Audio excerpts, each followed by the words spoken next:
जय माता दी, जय माँ कामाख्या, जय श्री महाकाल महाराज।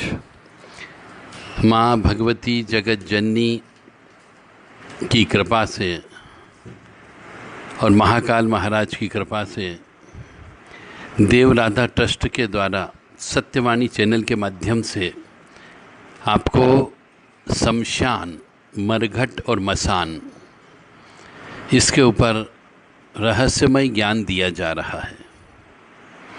जो भी मनुष्य जिसका भी इंटरेस्ट हो इस रहस्यमय ज्ञान को प्राप्त करने में वह सुन सकता है, और यदि और ज़्यादा इंटरेस्ट हो तो वो आकर के मिल भी सकता है। इस ज्ञान के माध्यम से आप बहुत सारी चीज़ों से बच भी सकते हो, इसलिए सुन लो। चाहे जीवन में प्रयोग मत करना, और करने की नौबत पड़े तो कर भी सकते हो। तो शमशान, मरघट, मसान जो होता है, एक तो यहाँ पे स्त्रियों को नहीं जाना चाहिए, पहला नियम। हमारी बहुत सी माताएं बहनें मैंने अपनी आँखों से देखा है, कई कई जगह शमशान में मंदिर बना दिए जाते हैं। अब चूँकि शमशान काली शमशान में ही वास करती है, तो कुछ तांत्रिक लोग या कुछ अघोरी ओघड़ लोग काली माँ का मंदिर बना देते, शमशान काली या महाकाली को बिठा देते हैं। पास ही में भैरव जी महाराज को भी बिठा देते हैं, काल भैरव जी को बिठा दिया जाता है। तो बहुत से मनुष्यों को पिछले जन्म के कर्म के अनुसार, पिछले जन्म के ऐसे शमशानी विद्या का मान लो उनने कोई काम किया हो, साधना की हो, तो उनकी सिद्धियां साथ में रहती इस जन्म में पैदा होने पर भी। तो ऐसे मनुष्यों को शमशान में जो मंदिर होता है वहाँ पे जाने में बड़ा आनंद आता है, मतलब उनके पैर स्वतः वहाँ पहुँच जाते हैं, या फिर उन्हें कोई ऐसा व्यक्ति मिल जाता है या ऐसा कोई रास्ता मिल जाता है, ऐसी व्यवस्था वो शक्तियाँ स्वयं कराती है कि वह मनुष्य रोजाना उस मंदिर में जाने लगता है जो शमशान में स्थित होता है। और ऐसा क्यों होता है? ये पिछले जन्म के उसके कर्मों के फल की वजह से होता है कि हो सकता है पिछले जन्म में उसने भी ऐसी ही कोई शमशान की साधना की हो या शमशान का काम किया हो। तो जो शक्ति साथ में होती है, जैसी शक्ति साथ में होती है वो उस स्थान तक पहुंचाने का काम करती है। वही ऐसे व्यक्तियों से मुलाकात भी करवा देती है, दोस्ती भी करवा देती है, मित्रता भी करवा देती है, और फिर वह मनुष्य अपने कर्मों के अनुसार समय समय पर वो मंदिर जाने लगता है जो शमशान में निवास स्थान होता है, यानी कि भैरव जी महाराज का, वीर जी महाराज का, आसो मेहरानी का, या क्षेत्रपाल देवता का। और वो फिर धीरे धीरे उसी में उसको आनंद की प्राप्ति होने लगती है। तो ऐसा तब होता है जब आपको ज्ञान हो। अब आपको ज्ञान नहीं कि मैं शमशान की ओर क्यों जा रहा हूँ, या हमारा लड़का शमशान की बातों में इंटरेस्ट क्यों लेने लगा, हमारा लड़का अदृश्य शक्तियों की ओर आकृष्ट क्यों होने लगा। कई बार ऐसा होता है कि एक लड़का जब थोड़ा बहुत समझदार होता है, 11-12 साल का होता है, धीरे धीरे उसको थोड़ी सी समझ आने लगती है, तो वो अदृश्य शक्तियों की ओर ऑटोमेटिकली आकर्षित होने लग जाता है। वो माता पिता से पूछता है कि ऐसा क्यों होता है, शव को बांध के क्यों ले जाते हैं, बिना बांधे क्यों नहीं ले जा सकते हैं। अब ऐसे प्रश्न कर लिया तो माता पिता निरुत्तर हो जाते हैं। मैं इसका पता लगाऊंगा कि शव को बांध के क्यों ले जाते हैं, व्यक्ति मरता क्यों है, मरता है तो कहाँ जाता है। यदि कोई बालक या बालिका ऐसे प्रश्न करने लग जाए कम उम्र में, तो समझ जाओ उसके पीछे कोई न कोई अदृश्य शक्तियाँ जुड़ी हुई है, इसलिए वो प्रश्न कर रहा है। नॉर्मल साधारण बालक ये प्रश्न नहीं करेगा, चाहे वो पढ़ाई लिखाई भी कर रहा होगा, फिर भी वो ऐसे प्रश्न करता है, उसके मन में ये भावना उत्पन्न होने लगती है। लोग बाग कहते हैं ध्यान करो, तो ध्यान क्यों किया जाए, किसका ध्यान किया जाए। तो वो फिर आजकल मोबाइल होता है, उस मोबाइल के माध्यम से, नेट के माध्यम से इन प्रश्नों को खोजने का प्रयास करता है, और फिर वो भटकता भी है, क्योंकि इस मोबाइल में, नेट के माध्यम से 1000 प्रकार के व्यक्ति उसको टकराते हैं, 1000 प्रकार के विचार मिलते हैं। कोई इंग्लिश मीडियम वाला मिलता है, कोई लोकल लैंग्वेज वाला मिलता है, कोई संस्कृत में बात कर रहा है, कोई तांत्रिक है, कोई ओघर है, कोई अघोरी है, कोई एक सिंपल सा कथावाचक है। तो अलग अलग विचार, जब अलग अलग मनुष्यों के अलग अलग विचार मिलते हैं तो वो भ्रमित हो जाता है। और जब भ्रमित हो जाता है तो वो ये निश्चित नहीं कर पाता कि मुझे क्या करना, परंतु शक्ति तो साथ में, वो उसे तो लेकर के जाती ही जाती है। तो ये जो चीज़ होती है शमशान, मरघट और मसान, ये मैं तो यही कहूँगा कि परिवार वालों के लिए बिल्कुल भी नहीं होती है। और यदि कोई व्यक्ति करता है, कर भी रहा होगा, ऐसी बात नहीं, हमारी आंखों के सामने हैं जो परिवार भी चलाते हैं और ये शमशान मरघट मसान में भी जाके पूजन अर्चन करते हैं, तो उनके साथ में अभी जो देख रहे हैं तब तक तो ठीक है, पर आगे भविष्य हमने भी नहीं देखा है और भविष्य के बारे में कुछ नहीं कहा जा सकता है कि कब उनके साथ में उनका परिवार रहेगा, कब किस समय कौन सी शक्ति उनको उस परिवार से अलग कर दे, मालूम नहीं होता है। इसलिए हम ये कहा जाता है और बड़े बुजुर्ग भी यही ज्ञान दे करके गए हैं कि परिवार वालों को शमशान मरघट मसान की पूजन अर्चन नहीं करना चाहिए, साधना सिद्धि नहीं लेना चाहिए, अन्यथा परिवार टूटता ही टूटता है या फिर किसी की मृत्यु हो जाती है, स्त्री की विशेष तौर से, पुरुष करता हो तो, या फिर स्त्री छोड़ के चली जाती है, या स्त्री के ऊपर ऊपरी बाधा लगने से, तंत्र बाधा लगने से, क्योंकि आप जब काम करोगे तो उसका प्रभाव यदि स्त्री कमज़ोर रही तो उसके ऊपर असर होता है, तो वो पागलपन की अवस्था में आ जाएगी। हो सकता है किसी कोई प्रेत लगने पर किसी और से प्रेम करने लग जाएगी और आपका साथ छोड़ देगी।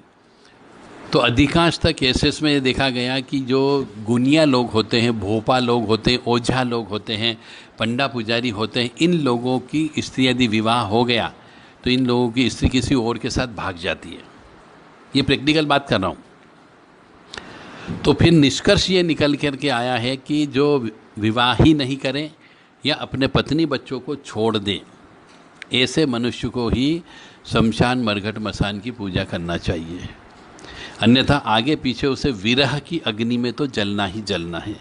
क्योंकि शमशान की शक्तियाँ कहती है कि यदि तू हमें अपनी माँ बनाता हो, पत्नी बनाता हो, भाई बनाता हो, जैसे कि होता है शमशानी विद्या में अक्सर जब उतरते हैं तो वहाँ आपके साथ में बहुत से ऐसे इंस्टेंस आते हैं कि भाई बनाना पड़ते हैं उन प्रेत आत्माओं को, प्रेत आत्माओं को बहन भी बनाना पड़ती है, और बहुत सी प्रेत आत्मा ऐसी होती है जिन्हें पत्नी भी बनाना पड़ता है। और शक्तियाँ भी होती है जिन्हें हम माँ बाप भी कह सकते हैं, भोलेनाथ हो गए, अघोरेश्वर महाराज हो गए, कालिका माँ हो गई, भद्रकाली हो गई, कंकाली काली हो गई, शमशान काली हो गई, ये सब शमशान वासिनी है। तो इनको माँ भी मानना पड़ता है, और जब इनको माँ मानेंगे तो इनके साथ में जो शक्तियाँ चलती है वो प्रेतात्मक शक्तियाँ चलती, अच्छी भी रहती है, बुरी भी रहती है। तो इनमें से किसी को अपने घर में रहने वाले बच्चे या बीबी पसंद आ गई तो वो उसके ऊपर बैठ कर के बच्चे की मृत्यु तक हो जाती है और पत्नी किसी और के साथ भाग जाती है। इसीलिए ये कहा जाता है कि यह विद्या हर किसी को सूट नहीं करती, हर किसी को तरक्की नहीं कर सकता इस विद्या के माध्यम से। तो परिवार छोड़ना होता है तो ही करें, अन्यथा न करें। फिर शमशानी विद्या में जब भी आप जाते हैं तो हम गुण रहस्यों की ओर चल रहे हैं कि पहले तो परिवार से दूर रहना है। दूसरी बात, इन शक्तियों को हर महीने भोजन देना होता है। यदि आपने भोजन नहीं दिया तो आपको कष्ट होने लग जाएगा, क्योंकि जितनी भी शमशान की शक्तियाँ होती ये सब हवा रूप में रहती, प्रेत रूप में रहती है, सिद्ध आत्माओं के रूप में रहती है। और जब ये इस मृत्यु लोक में आ जाती है, यानी पृथ्वी लोक पे आ जाती है, पृथ्वी लोक पे रहती है, इन्हें शमशान में वास करती है, तो इन्हें भी भूख लगती है, इनको भी प्यास लगती है, इनको भी मिठाई की इच्छा होती है, इनको भी खीर खाने की इच्छा होती है, तो इनको भी भोजन देना पड़ता है। और भोजन देने के लिए बहुत से मनुष्य जो समझदार हैं वो तो भोजन देते हैं, हर चतुर्दशी को देते हैं, परंतु जिनके गुरु नहीं होते और वो इस प्रकार का काम करते रहते हैं तो उनके यहाँ पे वो सब महीने में भोजन नहीं देने की वजह से उनके यहाँ कष्ट की प्राप्ति होती है। ऐसे मेरे पास कई हजारों उदाहरण है, हजारों फ़ोन नंबर से जिनके फ़ोन हमारे पास आते कि साहब देवी जी आती है अपने यहाँ पे परंतु हम कष्ट में हैं, देवता आते हैं पर हम कष्ट में हैं, ये भौमिया जी आते हैं पर हम बहुत कष्ट में हैं, दूसरे के लिए जो बोल दे वैसा हो जाता है पर हमारे लिए कुछ नहीं होता है। काली मैया आती साहब शरीर में हमारी पत्नी के, परंतु जब से वो आई तब तक तो ठीक था, 1-2 साल, उसके बाद तो हमारे यहाँ कष्ट पे कष्ट आना चालू हो गया, कोई ना कोई बीमार पड़ा रहता है, पैसे नहीं बचते। तो इसका कारण ही यह है कि यदि काली स्वरूप वाली कोई शक्ति आ रही है तो उसको बलि चाहिए, खून चाहिए। अब आपके पास पैसा होना चाहिए बलि देने के लिए, खून देने के लिए, तो शमशान मरघट मसान को पूजो, अन्यथा मत पूजो।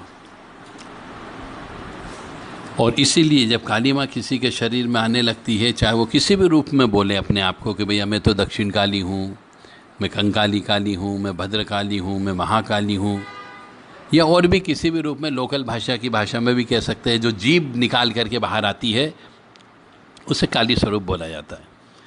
तो उनकी ये जिम्मेदारी बनती है कि उनको वर्ष में 2 बार, दोनों नवरात्रि की अष्टमी या नवमी को बलि देना चाहिए। मतलब साल में 2 बलि लगेगी ही लगेगी, तो वो सुखी रह सकते हैं, अन्यथा नहीं रह सकते। क्योंकि जहाँ पर काली माँ आती जाती है शरीर के अंदर, काली स्वरूप वाली कोई भी आत्मा आती हो, तो उनके साथ में वो अकेली नहीं होती है, उनके साथ में बड़ी फौज होती है, 100, 200, 400 प्रेत आत्माएँ भी साथ में होती हैं।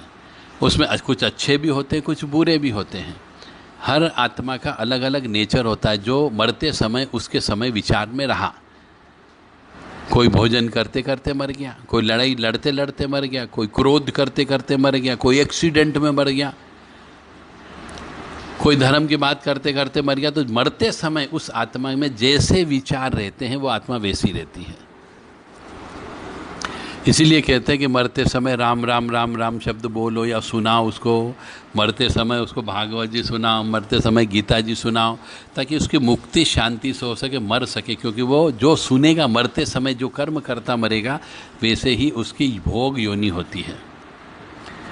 तो शमशान की पूजा हर किसी को नहीं करना है। स्त्रियों को तो विशेष तौर से शमशान में नहीं जाना चाहिए। और इनकेस यदि स्त्री जाती भी है, जैसा कि आजकल हम देख रहे हैं कि कानून के खिलाफ काम कर रहे हैं, स्त्रियां कर रही है, अक्सर चैलेंज करती है कि यदि तुम पुरुष हो तो हम भी पुरुष से कम नहीं हैं। तो शमशान भी जाने लगी है, कुछ स्त्रियां ओघड़ अघोरी भी बन गई है, और कुछ स्त्रियां नागा साधु भी बन गई है। ये सब सिंहस्थ में देखने को मिला। तो स्त्रियों के ऊपर उनके कोमल अंग होने की वजह से अदृश्य शक्तियाँ बहुत जल्दी प्रभावित होती है और शरीर में प्रवेश कर जाती है।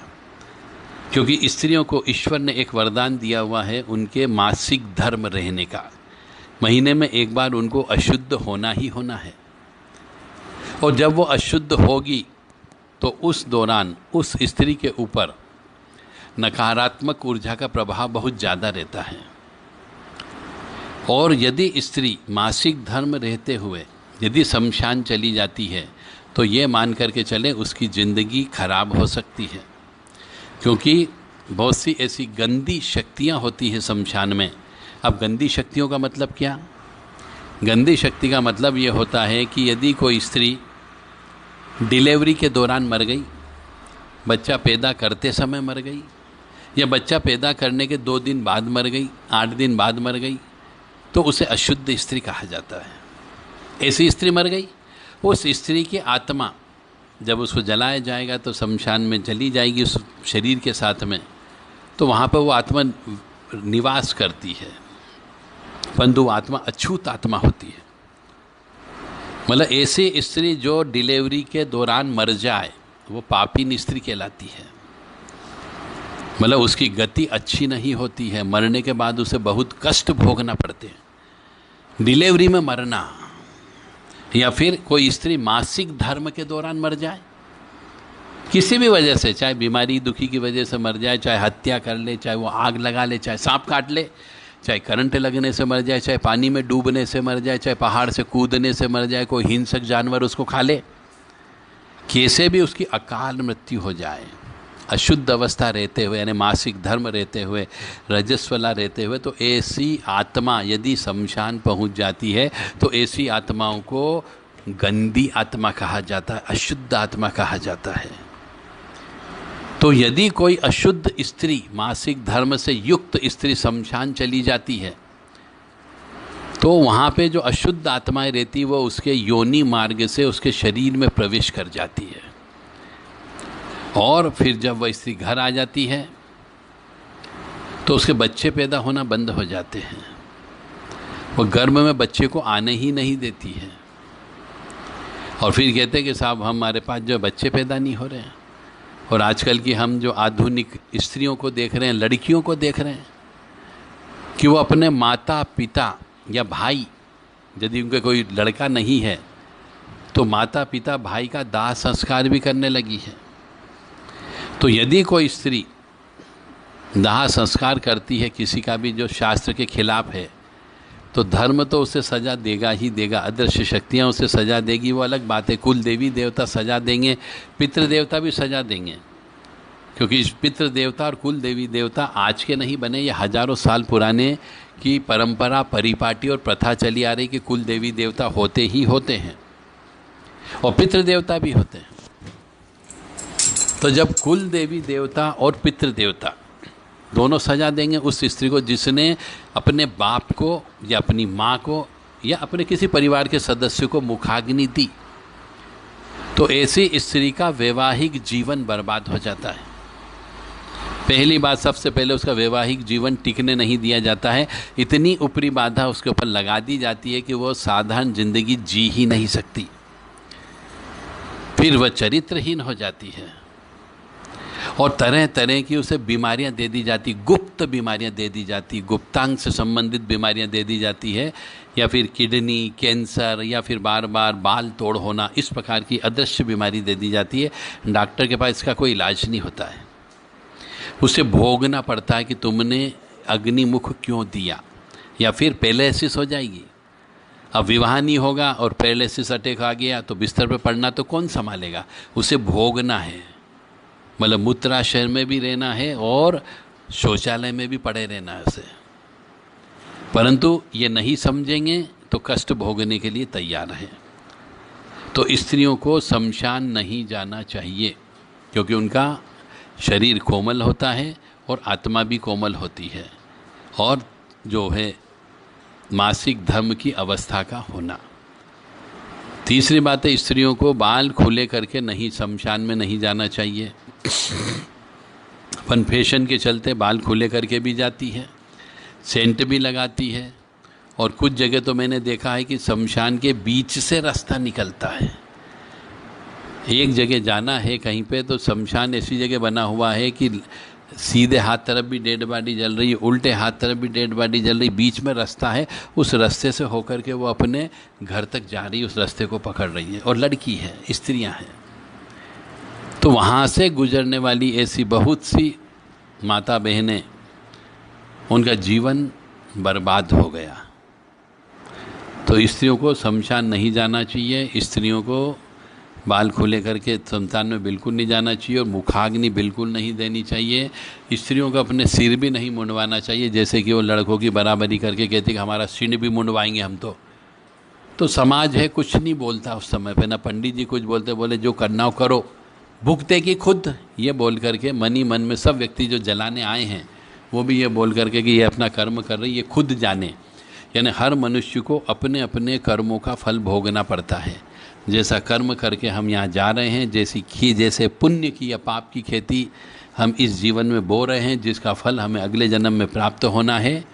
तो जो बच्चे, विकलांग बच्चे पैदा होते हैं, अंधे बच्चे पैदा होते हैं, लूले लंगड़े बच्चे पैदा होते हैं, गूंगे बच्चे पैदा होते हैं, या फिर जन्मजात पैरालिसिस से बच्चे पैदा होते हैं, ये वही बच्चे पैदा होते हैं जिनने धर्म के खिलाफ काम किया, न समाज के खिलाफ काम किया और धर्म के खिलाफ भी काम किया। ऐसे बच्चे जो आजकल हम देख रहे हैं पैदा होने लगे हैं, और ज़्यादा दिन जिंदा भी नहीं रहते, जितने दिनों को माँ बाप का ऋण रहता उतना पैसा खर्च करा के मर जाते हैं।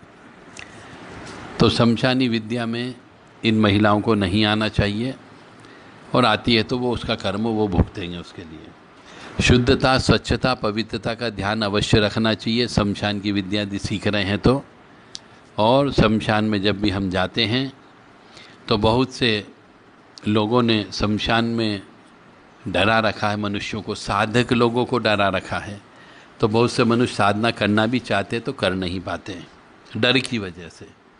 बस इतना है, एक नियम का पालन करें कि शमशान की साधना करना हो तो गुरु के आदेश से, गुरु के निर्देशन से या गुरु के सानिध्य में रहकर के शमशान की कोई भी क्रिया करेंगे आपको नुकसान नहीं होगा, क्योंकि गुरु के साथ में गुरु शक्ति यानी गुरु, परम गुरु, परमेष्टि गुरु और तत्परात्पर गुरु, ये 4 गुरुओं की शक्ति साथ चलती है तो उस शिष्य को कुछ नहीं होता है। तो इसलिए जब भी ये काम करें, जब तक परफेक्ट न हो जाए शमशान नहीं जाना है। क्रिया करने के लिए विशेष तौर से जप तप हवन अनुष्ठान आप कर सकते हो, परंतु क्रिया करने के लिए नहीं जाना है आपको। तो शमशान में जब भी जाते हैं तो घबराना नहीं है, डरना नहीं है, क्योंकि हम ऐसी कहानियाँ हमने सुन रखी है, ऐसे वातावरण बना रखे हैं कि मनुष्य को डर लगता है। जरा सी झाड़ी में से आहट होने लग गई, हवा की वजह से भी तो डर होने लगता है। चाहे वहाँ कुत्ता पहुँच गया हो, बिल्ली पहुँच गई हो, सांप आ गया हो, वो सर सर सर की आवाज़ कर रहा हो, पत्तों के सूखे पत्ते बज रहे तो भी लगता है अरे नीचा प्रेत आ गया, और डरने लगते हैं, और उसकी वजह से रोंगटे खड़े हो जाते हैं और घबराहट महसूस होने लग जाती है। तो पहली बात आपको मैं बता दूं कि शमशान में जब भी जाएं, चाहे दिन में जाओ, रात को जाओ, किसी वक्त जाओ, इन प्रेत आत्माओं के पास, अब यहाँ हम टेक्निक की बात कर रहे हैं। प्रेत आत्माएं जो होती है, ऐसा शास्त्र कहता है, साइंटिफिक रीज़न भी बताता है कि हम मनुष्यों के पास में पंच तत्व भौतिक स्वरूप है, इसलिए हम भौतिक स्वरूप, पंच तत्व के स्वरूप में हम कहीं पे भी जा सकते हैं, घूम फिर सकते हैं। परंतु उन शमशान में रहने वाली प्रेत आत्माओं के पास में पंच तत्व नहीं होता है, भौतिक स्वरूप उनके पास आ ही नहीं सकता, क्योंकि मांस उनके पास नहीं हो सकता, जल गया, हड्डियां उनकी जल गई। तो जब मांस और हड्डी नहीं तो भौतिक स्वरूप में वो कभी आ ही नहीं सकते। तो जो बहुत से लोगों ने उल्टी सीधी किताबें पढ़ रखी, एक गुरु मर गया तो उनका शिष्य था, उनने कहा यार मैं गुरु के बारे में ऐसी ऐसी बात लिखूंगा कि लोग बाग दांतों तले उंगली दबाएंगे। तो उनने अपनी मन गढ़ंत बातें लिखना चालू कर दी और किताब लिख दी कि मेरे गुरु सो एंड सो, उनकी आत्मकथा, और उसमें लिख दिया कि मैं गुरु जी के साथ में रात को 12 बजे शमशान में गया, उनने एक सिगरेट जलाई, एक आवाज़ दी, थोड़ी देर चिल्लाए तो एक अंदर से काला कलूटा व्यक्ति आया, बड़ा मुसंडा, दो कम से कम 20 फीट का था। ऐसी कहानियाँ लिख दी। कोई भी प्रेत आत्मा मनुष्य रूप नहीं धर सकती, ये गांठ मान लो। तो जो मनुष्यों ने ऐसी कहानियाँ बना रखी कि शमशान में गए, वहाँ हमने भोजन रखा तो पीछे से चीखने चिल्लाने की आवाज़ें आने लग गई, बच्चों के चीखने चिल्लाने की आवाज़ें आने लग गई, और गुरुजी थे, उन्होंने कहा अरे कोई भी घेरे से बाहर मत जाना नहीं तो पकड़ लेगी तुम्हें। ऐसा कुछ भी नहीं होता है, हवा है हवा। प्रेत आत्मा का मतलब होता है रूह। हम ऑक्सीजन लेते हैं तो क्या ऑक्सीजन को हम पकड़ पाए? नहीं पकड़ पाए। यदि हमें कहीं पर बदबू आ रही, स्मेल आ रही है तो क्या हम स्मेल को रोक पाए? नहीं रोक पाए, क्योंकि वो हवा में मिक्स हो गई है। हमें स्मेल नाक से सूंघना ही पड़ेगी, मजबूरी है। तो जितनी भी प्रेत आत्मा है वो सब हवा है। उनके पास स्थूल शरीर नहीं, उनके पास ऊर्जा नहीं है, उनके पास गर्माहट नहीं, उनके पास आग नहीं है। हमारे शरीर के अंदर अग्नि है, इसलिए हम गर्म हैं, हमारा खून गर्म है, हमारा शरीर गर्म रहता है, क्योंकि आग है हमारे शरीर में। आग यानी कि आत्मा। जब तक शरीर में आत्मा रहेगी हमारे शरीर में आग रहेगी, और शरीर से आत्मा निकल गई यानी आग निकल गई तो मनुष्य बोलता है, समाज बोलता है कि ये ठंडा हो गया, यानी मर गया। अब ठंडा होने का मतलब क्या? आग चली गई, आत्मा चली गई। तो ये मान करके चलो उनके पास पंच तत्व नहीं है, इसलिए कभी भी किसी भी वक्त, चाहे रात को 12 बजे, 1 बजे, 2 बजे, कितने ही घनघोर जंगल में हो, कितने ही घनघोर शमशान में हो, कोई भी प्रेत आत्मा इस मनुष्य शरीर को लेकर के आपके सामने नहीं आ सकती। चाहे वो चुड़ैल हो, डाकन हो, जिंद हो, जिन्नात हो, कुछ भी हो। हाँ, इतना जरूर हो सकता है, प्रैक्टिकल बात कर रहे हैं हम, कि कहीं पर किसी गांव में आप जा रहे हो, वहाँ पे कुत्ते हो बहुत सारे, तो गांव के कुत्तों के शरीर में वो प्रेत आत्मा घुस करके कुत्तों का झुंड आपके पीछे आ सकता है और आपको खाने को दौड़ सकता है, काटने को दौड़ सकता है। मतलब उन्हें फिजिकल रूप में आने के लिए किसी न किसी माध्यम की आवश्यकता होगी। यदि वहाँ पे कोई हाथी है, कोई जानवर है, कोई सूअर है, या गाय का झुंड भी हो सकता है, गायें भी हो सकती है, उनके शरीर के अंदर घुस करके वो आपके ऊपर हमला कर सकती, आक्रमण कर सकती, परंतु आत्मा रूप में नहीं कर सकती। तो ये सोच लें कि वो सब कई बार शमशान जाते हैं, आसपास पूरी नज़र घुमा लो आपको कोई कुत्ता नज़र नहीं आता है, परंतु जब वहाँ पे भोग रखा जाता है भैरव जी का, काली माँ का, तो भोग रखते रखते पूजा संपूर्ण होने के पहले पहले वहाँ पे कुत्ते आ ही जाते हैं। कहाँ से आते, कैसे आते ये नहीं मालूम, पर आ जाते हैं। तो ये कुत्ते कहाँ से आए, ये उनको जिनके लिए हम भोग रखा, जिनके लिए हमने भोजन रखा है, वह आत्मा वहाँ शमशान से चल कर के आसपास के एरिया में जो भी कुत्ता होगा या कुतिया होगी, उसके शरीर में प्रवेश करके वहाँ से वो चलते हैं और चल करके शमशान तक आ जाते हैं, और उसके माध्यम से, उनके माध्यम से वो भोजन ग्रहण करते हैं। जो हमने मिठाई रखी वो खाते हैं, जो हमने माल रखा, मछली रखी, चावल रखे, जो कुछ भी रखा, मीट रखा हो, कीमा रखा हो, वो सब उस चीज़ को भोजन करते हैं। तो उनको भी भोजन करने के लिए मुख की आवश्यकता होती है और शरीर की आवश्यकता होती है, तो किसी के शरीर में प्रवेश होकर के वो भोजन ग्रहण करते हैं। तो आप बिल्कुल नहीं डरना कि शमशान में कभी कोई अदृश्य शक्ति शेर बन के आ जाएगी और आपको खा जाएगी, ऐसा बिल्कुल नहीं होगा। कोई काली कलोटी चुड़ैल बन के आ जाएगी, ऐसा बिल्कुल नहीं होगा। कोई बहुत बड़े सफ़ेद पगड़ी पहने, बड़े बड़े कान में कुंडल हैं और काला वेश है और इस प्रकार का उनने कहा ये लगा रखा और ये आ गए थे हाथ में, तो कभी भैरव जी इस रूप में नहीं आएंगे, भूल जाओ, प्रैक्टिकल बात। और नहीं तो मेरे साथ रह लो अमावस्या की रात के अंदर, चाहे जितनी पूजा करो और जागृत कर लो, देखे दिखा दो हमें कि साहब देखो हमने खड़ा कर दिया। किसी की ताकत नहीं जो हवा को इस फिजिकल स्थूल रूप में ला सके। मतलब साइंटिफिकली विश्लेषण है ये आपके लिए, समझदार लोगों के लिए। और जो नहीं समझे वो तो यही पुरानी किताबों पे ढर्रे पर चलेंगे कि साहब हम शमशान गए थे, पीछे से एक चिंगाड़ने की आवाज़ आई तो डर गया, तो 2 व्यक्ति तो बीमार पड़ गए दूसरे दिन से, और धीरे धीरे वो मौत के ग्रास में चले गए, 6 महीनों में तो मर गए, कोई ठीक ही नहीं कर पाया उनको। ऐसी भी कहानियाँ बनी हुई हैं। तो इन कहानियों के सकते में मत आओ। शमशान बहुत पवित्र जगह है, बहुत ऊर्जावान जगह है। और शमशान में जो आजकल हम देखते हैं बहुत से लोग घूमने फिरने जाते हैं शमशान में, तो वो भी गलत है।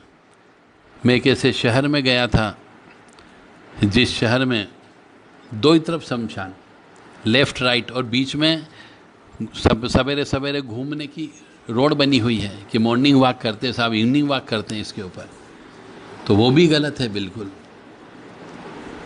शमशान के अंदर प्रवेश नहीं होना चाहिए, साधारण व्यक्तियों को नहीं जाना चाहिए। उनकी यदि शांति भंग होती है तो वो आपको तकलीफ़ दे सकते हैं।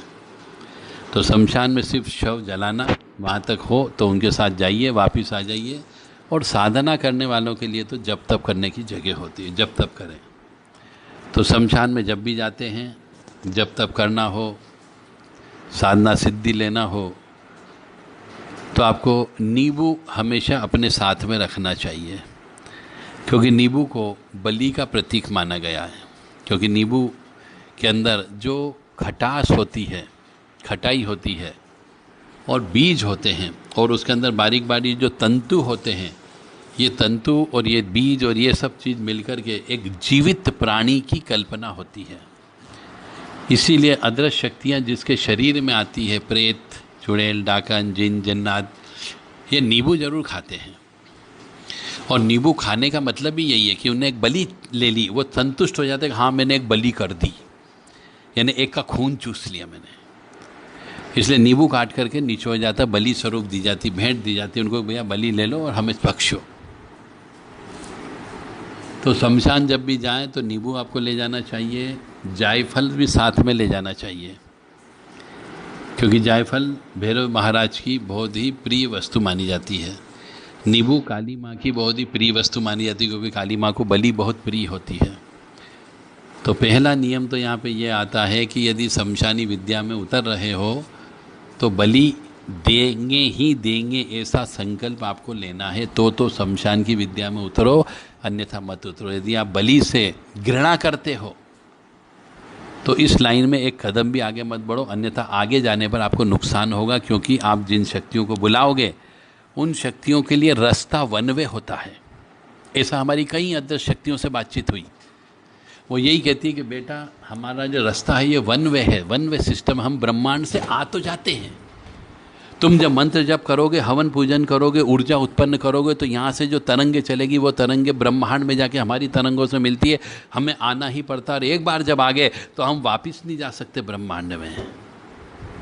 और जब वापस नहीं जा सकते तो तेरे साथ में ही रहेंगे। अब तू हमें चाहे जैसा रख, और तू हमें यदि कष्ट दे करके रखेगा तो हम उससे ज़्यादा कष्ट तेरे को, तेरे परिवार वालों को देंगे। तो सिद्धि लेने का मतलब हो गया कोई चीज़ आपके पास आ जाना, और वो चीज़ ब्रह्मांड से जागृत होकर के आती, क्योंकि ब्रह्मांड में असंख्य शक्तियाँ हैं, असंख्य सिद्ध आत्माएं हैं, असंख्य गुरु हैं जो आदि अनादिकाल से चल रहे हैं। तो जिससे भी आपकी फ्रीक्वेंसी मैच हो गई, जैसे हम रेडियो चलाते, टीवी चलाते हैं, तो फ्रीक्वेंसी बोलते हैं, उसके अंदर ट्यून बोलते हैं कि ट्यून मिला यार, फ्रीक्वेंसी मिला ताकि अच्छे से गाने, आवाज़ अच्छे सुनाई दे हमें। तो हमारी फ्रीक्वेंसी, जप करने की फ्रीक्वेंसी ऊपर जो ब्रह्मांड में चल रही किसी भी फ्रीक्वेंसी से मैच हो जाएगी, तो कनेक्टिविटी जुड़ गई, कनेक्टिविटी जुड़ गई तो वो नीचे आ गई, नीचे आ गई तो अब वो आपके साथ रहने लग गई। अब जब वो ब्रह्मांड से आती है तो सबसे पहले भूख ही होती है। ब्रह्मांड में तो भूख नहीं लगती है, क्योंकि वहाँ तो कई सालों का एक दिन होता है, एक घंटा होता है, और अपने यहाँ बहुत जल्दी दिन रात होते रहते, क्योंकि अपन मृत्यु लोक में बैठे हुए हैं। तो जब वो यहाँ आती मृत्यु लोक में तो उन्हें भूख लगती है, प्रेतात्मा को भी भूख लगती है, तो उन्हें भूख के लिए हवन देना पड़ता है, हविष्य देना पड़ती उन्हें। तो जिस भी शक्ति की आपने आराधना की, जब तप किया, आ गई तो वन वे के माध्यम से आगे वो जा नहीं सकती, अब आपके शरीर से जुड़ गई। अब चाहे आप उसका त्याग भी नहीं कर सकते, क्योंकि कहाँ जाएगी, भटकेगी, और जब वो भटकेगी तो आप और आपका परिवार भी भटकेगा। तो साधना अधूरी छोड़ोगे तो भी वो आधी तक तो आ गई, और आधी और आना बाकी रही, और फिर अधर में अटक गई तो भी आपको कष्ट की प्राप्ति होगी। आप पागल कर देगी वो आपको कि तू मुझे बुला, और नहीं बुलाओगे आप किसी गुरु के कहने पर, साधना आदि छोड़ देते हो, तो पागलपन होना ही होना, ये मान करके चलना। क्योंकि वो ऊपर जा नहीं सकती, नीचे ही आना है उसे। अब नीचे कौन बुलाएगा उसे, कौन फ्रीक्वेंसी मैच करेगा, ये न जाने कई हजार साल लग जाएंगे। क्योंकि कोई जरूरी नहीं कि उसी मंत्र की साधना आप उसी तरीके से करो। जैसे मैं एक मंत्र देता हूँ तो मैं उस मंत्र की लय ताल देता हूँ फ्रीक्वेंसी मैच करने के लिए। हर व्यक्ति का बोलने का तरीका अलग अलग होता है, सोचने का तरीका अलग अलग होता है। तो जैसे मैंने एक मंत्र बोला, ओम ह्रीम आपदाम फर्तारम दातारम सर्वसंपदाम लोकाभिरामम श्रीरामम भूयो भूयो नमाम्यहम्। ओम ह्रीम आपदाम फर्तारम दातारम सर्वसंपदाम लोकाभिरामम श्रीरामम भूयो भूयो नमाम्यहम्। अगर ये मंत्र मैं कंटिन्यू बोलता रहूँगा तो एक लय ताल आपके मन मस्तिष्क को छू जाएगी। तो ये ही लय ताल की फ्रीक्वेंसी ऊपर जो बैठी होगी, कोई ना कोई लय ताल वाली, उससे मैच हो जाएगी और वो मेरे पास आ जाएगी। अब इस लय ताल में बोलने वाला कोई व्यक्ति पैदा ही नहीं हुआ, कोई बताने वाला ही नहीं हुआ, मान लो उसको मंत्र भी मिल गया, आपदाम फर्तारम दातारम सर्वसंपदाम लोकाभिरामम श्रीरामम भूयो भूयो नमाम्यहम्। अब यदि उसने आगे, मैंने रीम शब्द बोल करके उस शक्ति को बुलाया था, क्योंकि मैं तो रीम बोलता हूँ, ओम ह्रीम आपदाम फर्तारम दातारम सर्वसंपदाम लोकाभिरामम श्रीरामम भूयो भूयो नमाम्यहम्। ओम ह्रीम आपदाम फर्तारम दातारम सर्वसंपदाम लोकाभिरामम श्रीरामम भूयो भूयो नमाम्यहम्। तो मैंने रीम शब्द बोल करके उस शक्ति को बुलाया, परंतु दूसरा व्यक्ति आया, उसने रीम शब्द नहीं बोला, और उसको ये फ्रीक्वेंसी बोलते ही नहीं आई जो मैं बोलता हूँ, ये ऊर्जा उत्पन्न करते नहीं आई, तो फ्रीक्वेंसी मैच नहीं होगी तो उसको कौन बुलाएगा, वो रास्ते में रुक गई। तो ये फ्रीक्वेंसी भी आपको जो मिलती है, ये भी गुरु से मिलती है कि आपको इस किस लय और ताल में आपको मंत्र को बोलना है। कुछ मंत्र ऐसे होते हैं जिनको उग्र रूप में बोला जाता है, और कुछ मंत्र ऐसे होते हैं जिनको छंद के रूप में बोलना पड़ता है, कुछ मंत्र ऐसे होते हैं जिनको गीत के रूप में बोलना पड़ता है। तो तंत्र और मंत्र दोनों बहुत गहन विषय है, जिसके अंदर आपको हिंदी और संस्कृत के व्याकरण की भी आवश्यकता होगी। और ये नहीं पढ़ना हो तो गुरु से ज्ञान प्राप्त करो। ओम उग्रवीरम महाविष्णुम जलंतम सर्वतोमुखम नरसिंहम भीषणम भद्दम मृत्युम मृत्युम नमाम्यहम। ओम उग्रवीरम महाविष्णुम जलंतम सर्वतोमुखम नरसिंहम भीषणम भद्दम मृत्युम मृत्युम नमाम्यहम। अब इसको उग्रवीरम की क्लियर कट है कि यहाँ पे हम किसी की मृत्यु मांग सकते हैं। उग्र मंत्र है ये, तो उसको उग्र रूप में ही आपको बोलना पड़ेगा। परंतु यदि आप इसको रोते रोते गाते गाते बोलोगे, गीत के रूप में बोलोगे, तो मंत्र काम नहीं करेगा, और जो शक्ति आएगी वो भी मारकाट करने वाली शक्ति नहीं होगी। तो मंत्र जैसा उसका जैसा अर्थ निकलता है उसको उसी तरीके से बोलना पड़ता है, तब जाकर के आपको ये शक्तियाँ और सिद्धि मिलेगी। तो जो भी शक्ति आती है उसे आते से ही सर्वप्रथम भोजन की आवश्यकता होती है, हवन देना होगा। जितना मंत्र आपने जप किया उतना ही उसको भोजन यानी दशांश हवन तो करना ही करना पड़ेगा। और हवन किससे करोगे वो मैंने बता दिया। हर शक्ति को अपनी अपनी चीज़ पसंद होती है। यदि कोई सात्विक शक्ति आपके पास आती है तो सात्विक का मतलब हो गया हलवा, पूड़ी, खीर, इससे हवन करना पड़ेगा आपको। और यदि तामसिक शक्ति आपके पास आई है तो नींबू से, जायफल से, पीली सरसों से, लौंग से और जड़ी बूटियों से, गरम मसाले से हवन करना पड़ता है। तो बहुत रहस्यमय ज्ञान है। तो शमशान जाते हैं तो सुरक्षा के रूप में आपको नींबू साथ में ले जाना है, जायफल साथ में ले जाना चाहिए, लौंग साथ में ले जाना चाहिए, पीली सरसों साथ में ले जाना चाहिए, काली राई साथ में ले जाना चाहिए। इन पांचों में से, चारों पांचों में से जो भी आपके पास उपलब्ध हो इनको रखो। और रखने के पहले जो रक्षा कवच गुरु से प्राप्त होगा, मंत्र वाला, गले में पहनने वाला जो मंत्र प्राप्त होता है, उससे रक्षा कवच से उसको इन सब चीज़ों को अभिमंत्रित करो और फिर इसको गले में धारण करके या कमर में धारण करके आपको जाना है, ताकि आपके ऊपर अदृश्य शक्तियों का प्रभाव नहीं हो। तो आसन का बंधन भी करना होगा, जैसे बताया गया है पहले। रक्षक सूत्र के रूप में यह सब चीज़ें साथ में ले जाना है। और जब भी पहले दिन से साधना प्रारंभ करते हैं तो जिस भी शक्ति की आप साधना कर रहे हो उस शक्ति को जो भेंट लगती हो प्रसन्न करने के लिए, पहले दिन आपको भेंट देना पड़ेगी कि मैं आपसे आज्ञा ले रहा हूँ। गुरु का आदेश तो हो गया है, अब आपसे भी मैं आज्ञा लेने के लिए आया हूँ कि ये आप जहाँ बैठे हुए हो तो आपको ये जो आपको सामान लगता है वो सामान की भेंट देना है। तो मान लो भैरव जी महाराज की करते हो तो काला कपड़ा लगेगा, उनको फूल माला लगेगी, इत्र लगेगा। उनका भैरव जी महाराज का इत्र होता है काला भूत, वो इत्र अवश्य ले जाना चाहिए। या जन्नतुल फिरदौस लेकर के जाना चाहिए। ये दो इत्र भैरव जी महाराज को बहुत पसंद होते हैं, जिससे प्रसन्नता मिलती है। तो भैरव जी महाराज का पूरा सामान जो उनको प्रसन्न होता है, यानी कि सिंदूर, कपूर, सिगरेट, गांजे की चीलम, मांस, अंडा, शराब, नारियल, नींबू, सफ़ेद मिठाई, जनेऊ, कच्चा सूता, लोहे की कीलें, नागफनी की, पीली सरसों, ये सब सामान भैरव जी के चरणों में चढ़ाना। दही बड़े भी हो सकते हैं इसमें। उड़द के बने हुए इमरती होती है, उड़द के आटे की बनी हुई। तो जितना सामान बन जाए उड़द के आटे का बाज़ार में मिलता वो सब लेकर के आएँ और भैरव जी महाराज को चढ़ाएँ। उसके बाद में यदि वहाँ पे जब भैरव जी की पूजा करते समय कोई कुत्ता आ जाए तो कुत्ते को भी अपनी सामर्थ्य के अनुसार रोटी वगैरह दो, मांस वगैरह दो।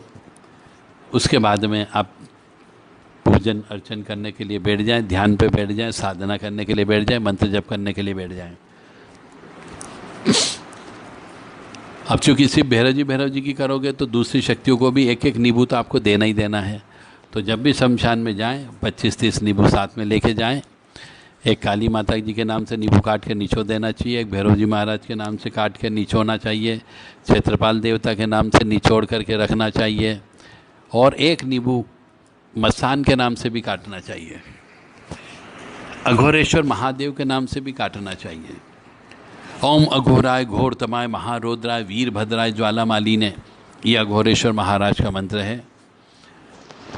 इसको भी आपको जप करना है। और यदि शमशान में शक्तियों को नचवाना हो, प्रेतों को नचवाना हो और प्रेतों को प्रसन्न करना हो और प्रेतों से और शक्तियों से आशीर्वाद लेना हो, तो आपको शिव तांडव स्तोत्र का अच्छे से पाठ आना चाहिए, ताकि शमशान में जाके अच्छे से सुगंधित द्रव्य का छिड़काव करें, सुगंधित अगरबत्ती लगाएं, गूगल की धुनी दें, गूगल गुड़ काले तिल की धुनी दो शमशान में, और उसके बाद शिव तांडव स्तोत्र को गाना प्रारंभ करें।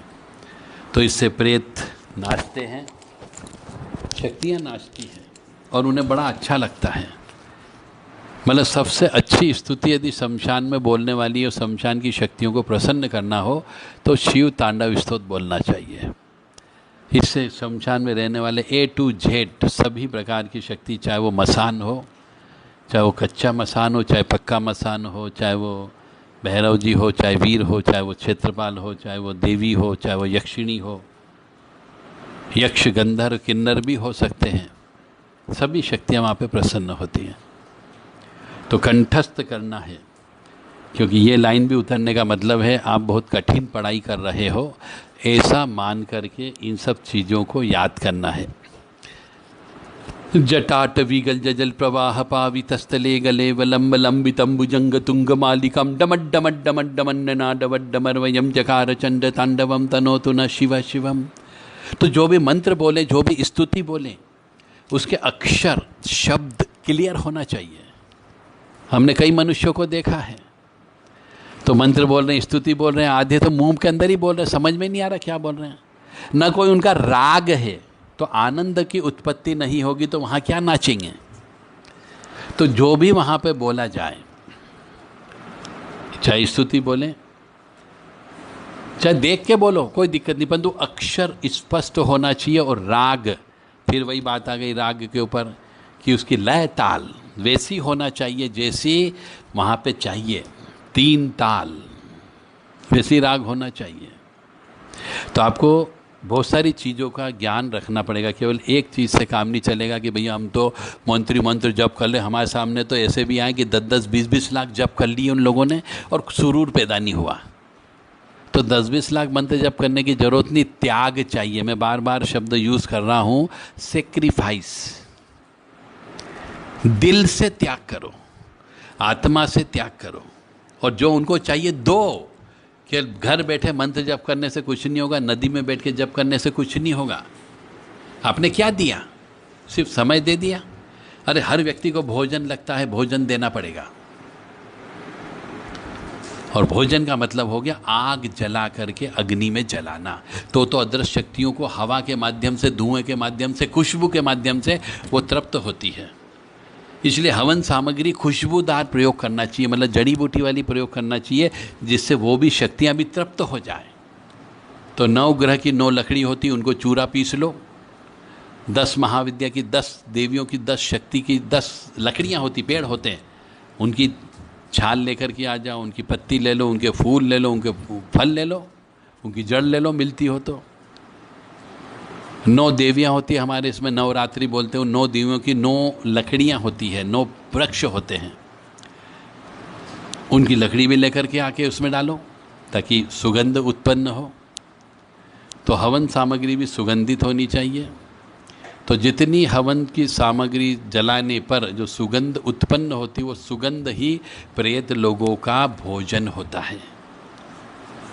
और फिर जिस प्रेत को खाना है वो खाना अपन रखे हैं, तो किसी के भी शरीर में आकर के वो भोजन ग्रहण कर लेंगे आपके। जैसे हम कहते हैं पितरों की शांति करते हैं, पिंडदान तर्पण करते हैं, तो हम ये सोचते हैं कि भैया कौवा आकर के पिंड को खा गया, तो हम सोचते हैं अरे हमने जिसके लिए पिंडदान किया वो तर्पण, हमारा पिंडदान तर्पण सफल हो गया, क्योंकि कौवे को हम पितृ मानते हैं। तो जो भी हमारा पितृ हमारे साथ चल रहा था, यदि उसे भोजन करना है तो वो कौवे के शरीर के अंदर प्रवेश करके वो आएगा और उसमें से 1-2 चोंच खा के निकल जाएगा। तो मान के चलो पितृ तृप्त हो गए, उनने भोजन कर लिया है। तो बहुत गूढ़ रहस्य है इन शमशान के अंदर या पूजा पाठ के अंदर। उन बारीक बारीक चीज़ों को आपको समझना होगा, तब जाकर के आप इस साधना में उतरो कि हमें एक तंत्र काटना भी है और तंत्र को चढ़ाना भी है, दोनों काम कर सकते हो। तो इसके लिए काली कवच आपको कंठस्थ करना है, हनुमत कवच कंठस्थ करना है, भैरव कवच कंठस्थ करना है, शिव तांडव स्तोत्र कंठस्थ करना है और भैरव अष्टोत्तर शतनाम कंठस्थ करना है। ये 5 जब तक आप कंठस्थ नहीं करोगे इस लाइन में सक्सेस, सफलता की संभावनाएं बहुत कम है। तो अब समय जैसे भी मिले, रात हो या दिन हो, कुछ नहीं देखना है आपको, पहले इनको जप तप करो, इनका कंठस्थ करो, चाहे लिख करके करो, बोल करके करो, सुन करके करो। लय ताल अवश्य ले लें, जो भी लय ताल उसकी होती हो बोलने की, उस लय ताल से ही बोला जाए ताकि आपको याद करने में आसानी हो जाए। ओम ऐं श्रीं ह्रां ह्रीं ह्रूं रें रों रं रहसि दक्षिण मुखा पंचमुख हनुमते कराल वदनाय नरसिंहाय नरसिंहाय। ओम नमो भगवते व्रजकाय व्रजतुल कविल पिंगल उर्धकेश महाबल रक्त मुक्तरित जीव महारोद सोटकट महाकरालिनी महादड़बंद महारील लंकेश्वरदाय महाशैतुबन महाशैल प्रभा गंगचरई भगवान महाबल पराक्रम भैरव आज्ञा पाती है महारोद दीर्घ पुष्टे वैष्णवन भंज भंज हुम पट स्वाहा। यह हनुमत कवच 1 मिनट भी लगा एक पाठ पढ़ने में। ये हनुमत कवच का भी पाठ आप कर लें, रोज़ 27 बार करना चालू कर दे, धीरे धीरे याद हो जाएगा। इसका एक हनुमान जी बैठे हुए फ़ोटो में भी इसका यंत्र भी बना हुआ है, बाज़ार में मिल सकता है किसी पूजा दुकान पर वो भी ले लें और उसको आप तावीज़ में बंद करके गले में धारण कर लें और उसकी रोज़ाना पूजन अर्चन करके गले में धारण करें तो ये हनुमत कवच का काम भी करता है। शमशान की सभी शक्तियों से आपकी रक्षा करेगा ये।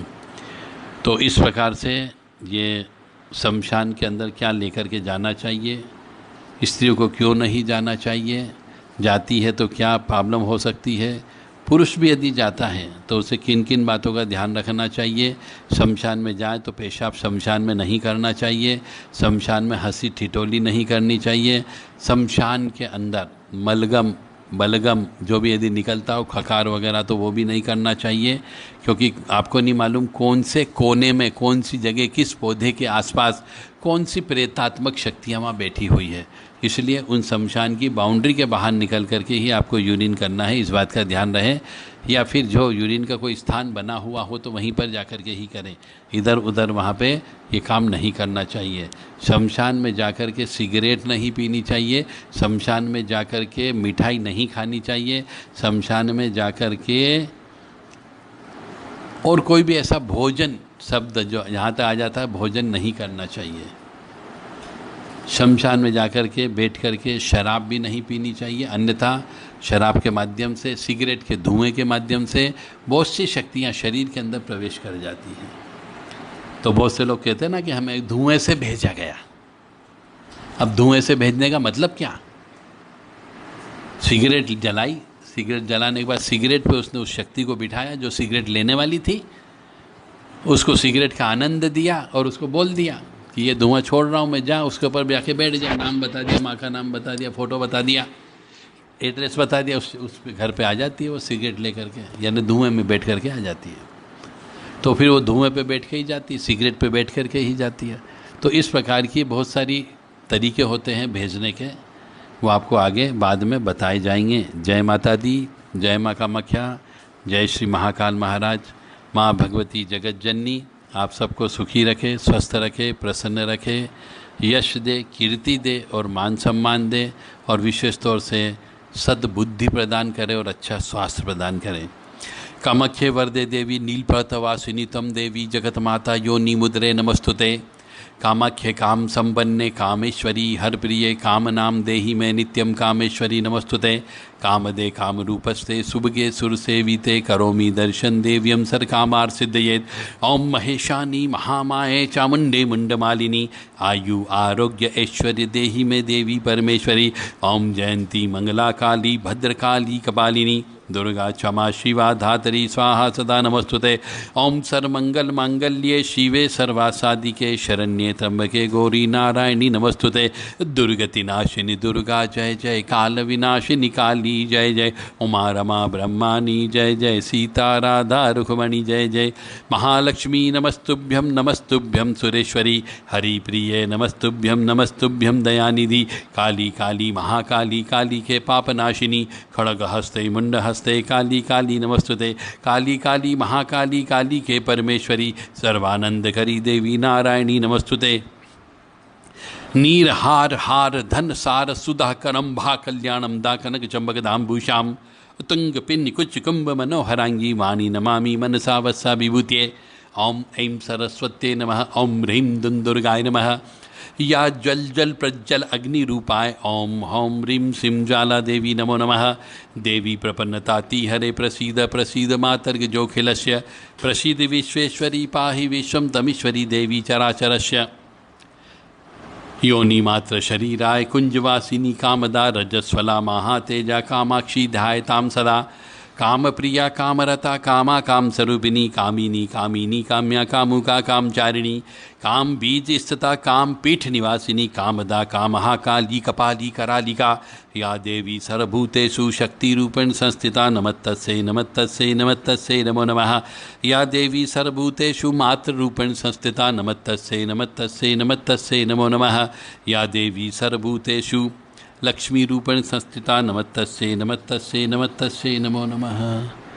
ओम